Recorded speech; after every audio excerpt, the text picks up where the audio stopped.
Parte 5 del capítulo 3, más acerca del alcoholismo.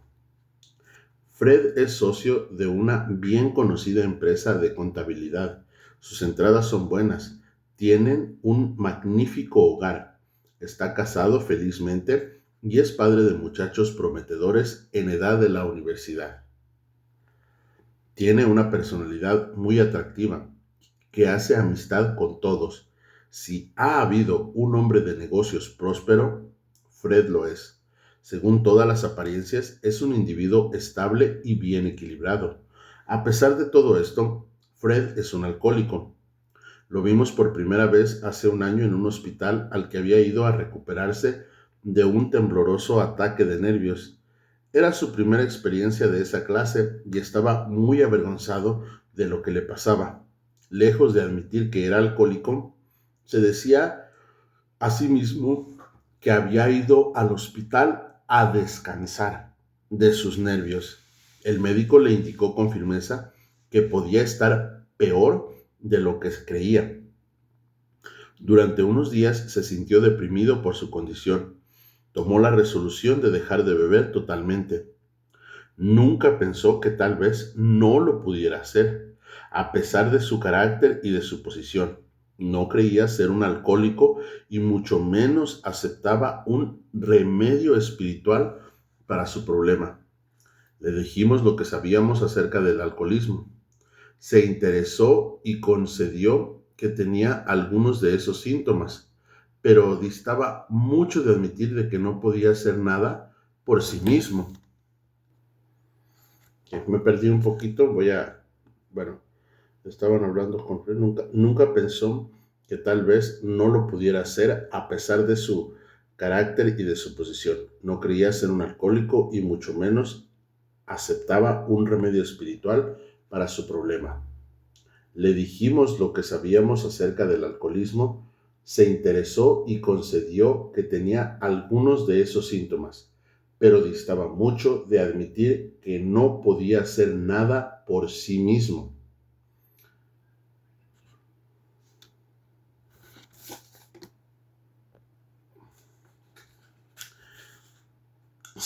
Se interesó y es con una disculpa. Se interesó y concedió que tenía algunos de esos síntomas, pero distaba mucho de admitir que no podía hacer nada por sí mismo. Estaba convencido de que esta humillante experiencia, unida a los conocimientos que había adquirido de sí mismo, lo arreglaría todo. No volvimos a oír de Fred por algún tiempo. Un día nos dijeron que había regresado al hospital. Esta vez estaba muy tembloroso. Pronto indicó que estaba ansioso de vernos. La historia que nos contó es sumamente instructiva porque trata de un individuo absolutamente convencido de que tenía que dejar de beber, que no tenía ninguna excusa para beber, que demostraba un juicio y una determinación espléndidos en todos sus otros asuntos, pero que a pesar de todo esto, era impotente ante su problema. Dejemos que sea él quien te lo cuente. Me impresionó mucho lo que ustedes dijeron acerca del alcoholismo y francamente no creí posible que yo volviera a beber. Aprecié en algo sus ideas sobre la sutil demencia que precede a la primera copa. Ahí está la palabra que yo buscaba. La sutil demencia que precede a la primera copa, ¿sí? Porque muchos de nosotros, bueno, si es que algunos de ustedes han estado en el grupo de Alcohólicos Anónimos, se escucha mucho, cuídate de la primera copa, o inclusive los que somos adictos, de la primera dosis. Si no hay primera, no hay segunda, no hay borrachera, no hay embriaguez, no hay cruda, no hay desintoxicación, no hay malilla, como se le quiere decir. Pero hay algo muy importante que siempre pasa antes de esa primera. Y es eso, es la sutil demencia, la sutil locura que se nos mete a nosotros en la cabeza, ¿eh? Cuando la obsesión brinca a la compulsión, o sea, primero lo pensamos y eso puede tardar diferente dependiendo de la persona hasta que lo hacemos. Y bien, pero bueno, sigo adelante.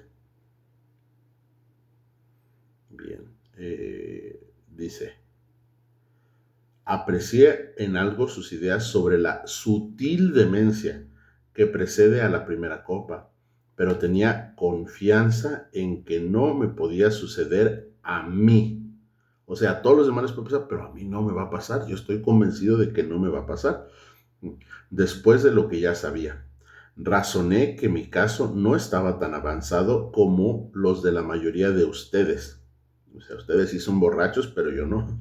Que había tenido un éxito excepcional en vencer mis otros problemas personales y que por consiguiente también tendría un buen éxito donde ustedes habían fallado. Sentía que tenía todas las razones para tener confianza en mí mismo, que solo era cuestión de ejercer mi fuerza de voluntad y de mantenerme alerta.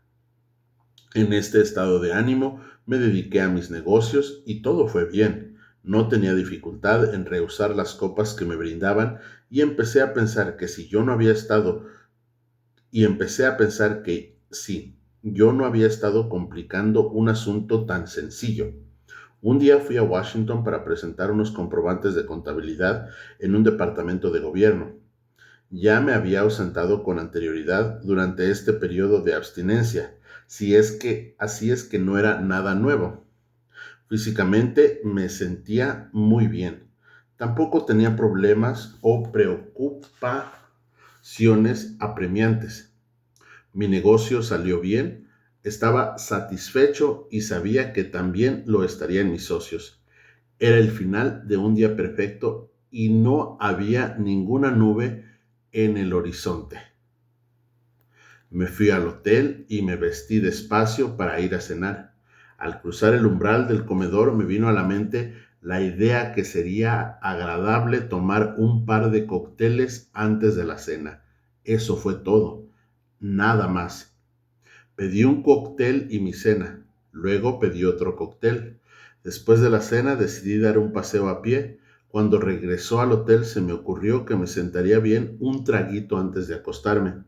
Entré al bar y me tomé uno.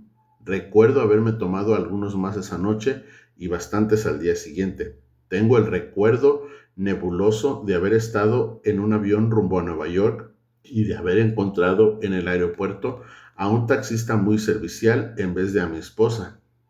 Aquel taxista fue una especie de cuidador mío durante varios días. Poco sé de a dónde fui o de lo que oí o dije. Por fin me encontré en el hospital con un insoportable sufrimiento físico y mental. Tan pronto como recobré la capacidad de pensar, repasé cuidadosamente lo sucedido aquella noche en Washington. No solamente había estado desprevenido, sino que no había opuesto ninguna resistencia a la primera copa. Esta vez no había pensado para nada en las consecuencias. Había empezado a beber tan descuidadamente como si los cócteles fueran simples refrescos. Recordé entonces lo que me habían dicho mis amigos alcohólicos, cómo habían vaticinado que si tenía una mentalidad de alcohólico, cómo habían vaticinado, no sé qué quiere decir la palabra vaticinado y por lo regular tengo aquí algún diccionario a la mano y hoy se me pasó, una disculpa. Vaticinado es con V chica, sí, con C de casa, vaticinado, por si a alguien le gustaría apoyarme a buscar la definición. Entonces, pero pues explica, ¿no? Cómo para mí es como le habían atinado o habían adivinado que si tenía una mentalidad de alcohólico, el tiempo y el lugar se presentarían que volvería a beber. Habían dicho que, a pesar de que opusiera resistencia, ésta se derrumbaría por fin ante cualquier pretexto trivial para beber una copa. Pues bien, eso fue precisamente lo que pasó y algo más, porque lo que había aprendido acerca del alcoholismo no me vino a la mente para nada. Desde ese momento supe que tenía una mentalidad de alcohólico. Me di cuenta de que la fuerza de voluntad y el conocimiento de sí mismo no podrían remediar esas extrañas lagunas mentales. Nunca había podido comprender a las personas que decían que un problema los había derrotado irremediablemente. Entonces lo comprendí. Fue un golpe demoledor. 2 miembros de Alcohólicos Anónimos vinieron a visitarme, sonriendo al verme, lo cual no me agradó mucho. Me preguntaron si esta vez ya creía que era un alcohólico y que estaba derrotado. Tuve que aceptar ambas cosas. Creer que uno es alcohólico y que estaba derrotado. Admitimos que éramos impotentes ante el alcohol y que nuestra vida se había vuelto ingobernable. Que si era alcohólico y tuve que aceptar ambas cosas. Me dieron un montón de pruebas al efecto de que una mentalidad de alcohólico como la que yo había manifestado en Washington era una condición desesperada. Citaron por docenas casos basados en su propia experiencia. Este procedimiento apagó la última llama de la convicción de que yo mismo podía realizar la tarea. Entonces delinearon la solución espiritual y el programa de acción que 100 de ellos habían seguido con éxito. A pesar de que solamente había sido miembro nominal de una iglesia, sus propuestas no me eran difíciles de aceptar intelectualmente, pero el programa de acción, aunque enteramente sensato, era bastante drástico. Quería decir que tendría que arrojar por la ventana varios conceptos que había tenido toda mi vida. Eso no era fácil, pero en el momento en que me decidí a poner en práctica el procedimiento, tuve la curiosa sensación de que mi condición alcohólica se aliviaba, como resultó en efecto. Pero en el momento en que me decidí a poner en práctica el procedimiento, tuve la curiosa sensación de que mi condición alcohólica se aliviaba, como resultó en efecto. Más importante fue el descubrimiento de que serían los principios espirituales los que resolverían mis problemas. Desde entonces he sido conducido a un modo de vivir infinitamente más satisfactorio y espero más provechoso que la vida que llevé antes. Mi antigua manera de vivir no tenía nada de malo, pero no cambiaría sus mejores momentos por los peores que tengo ahora. No regresaría a ella ni aunque pudiera hacerlo.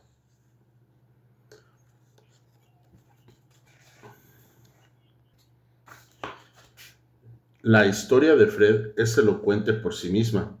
Quisiéramos que les llegara a lo más hondo a miles como él. Él llegó a sentir solo los primeros dolores del tormento. La mayoría de los alcohólicos tienen que llegar a estar bastante destrozados antes de empezar a resolver realmente sus problemas. Bien, hasta aquí voy a dejar una pequeñísima última parte.